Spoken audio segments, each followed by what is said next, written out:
Hello, everyone. I'm Tony Lee Peters. How are you? I hope you're well. I'm very well. Thank you for asking. So today I wanted to come on here and do something a little bit different.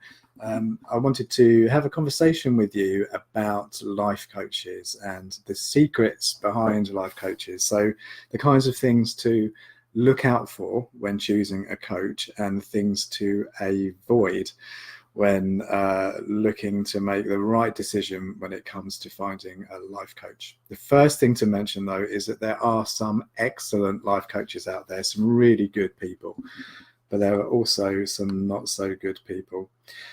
Coaching can be big business. It can attract the wrong kind of person. It can attract people that are just in it for making a large amount of money. There's nothing wrong with making money until it comes at the expense of others.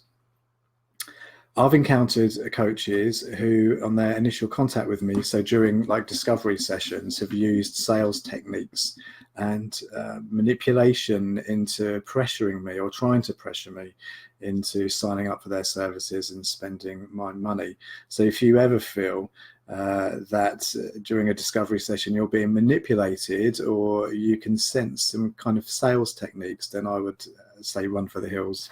Avoid those people. Also, be wary of the kind of coach who, there are some coaches out there who will guarantee to change your life.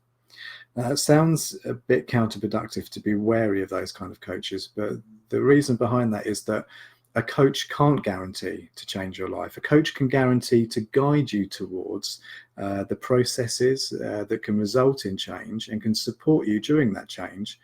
But a coach cannot guarantee to change your life. The only person who can make that change is you.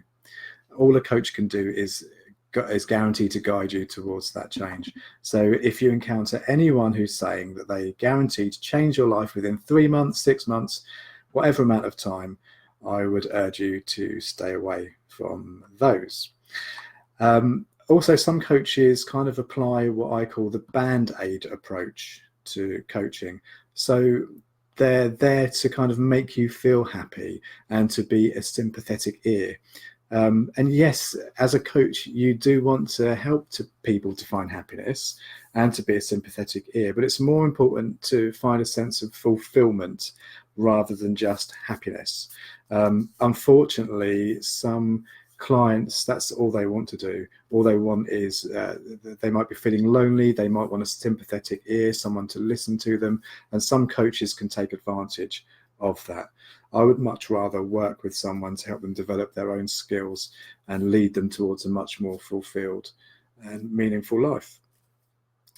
During a discovery session, which typically lasts 30 minutes and is free, you want to look for a coach that is giving 80% of that time to you. So 80% of a discovery session will be devoted to you. So you're able to talk about yourself, where you're coming from, the kind of issues that you're facing, and what you expect from a coach. And 20% of the time, at the very most, should be devoted to the coach. So the coach can explain about their style, their approach of coaching, and about what they can offer you. If you go into a discovery session and the majority of the time is taken up by the coach talking about themselves, then I would not book a session with that coach. Also, during a discovery session, you want to look for someone who, and you can ask this question, look for a coach who has had lived personal experience of the kind of issues that you're facing. It's all very well for a coach to have certifications and qualifications. They're great, but they don't mean much if the coach doesn't have the kind of lived personal experience that that you're looking for, the kind of issues that you want help with. Ideally, you want to find a coach who has been there, done that, and has survived and successfully gotten over whatever it is that you are going through at the moment. Also look for someone with good communication skills. So look for a coach who doesn't just listen, but actively listens to what you're saying. Look for a coach who seems genuinely interested in what you're saying. One of my clients told me during one of our earlier sessions that he had a choice between either myself or another coach, and he chose me because he felt that I was able to listen to him and that I was giving him the space to talk, to be himself, and I was listening to him without judging him. Unfortunately, some coaches do tend to offer judgment or advice based on judgment, and that goes against coaching principles. Also, be wary of the kind of coach who sets himself up as a guru. So someone who seems to be the font of all knowledge and knows everything. Oh dear. Those kind of coaches tend to prefer to build followers, and they can get quite upset if you do not do exactly as you are being told, which again goes against coaching principles.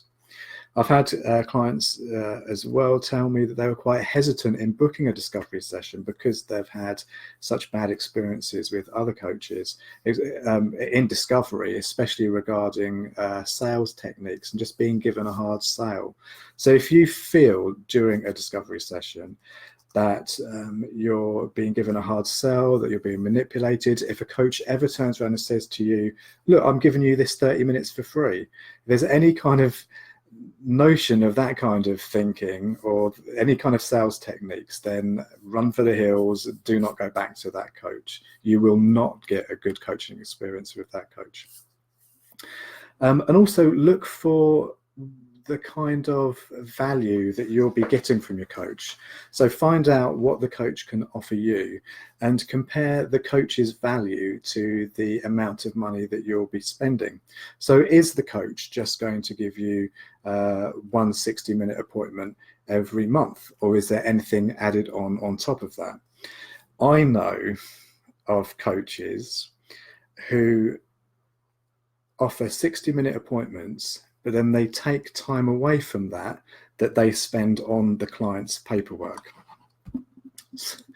which I find absolutely disgusting. And if you're a coach who does this, then you should be ashamed of yourself. So for example, for myself, with my sessions last for 60 minutes. Sometimes they might run over. If they run over, fair enough. But half an hour before each session, I spend 30 minutes prepping for the following session. So I'll look through the client notes, I'll look at perhaps the arc of the upcoming session and what we might like to achieve. And then for 15 minutes to 30 minutes at the end of the session, I spend on typing up the new client notes and going through a bit of admin. I wouldn't dream of adding that into the charge to the client. That's just absolutely ridiculous. I also offer workbooks, email catch-up and access to my WhatsApp number. Some coaches offer access to Facebook groups.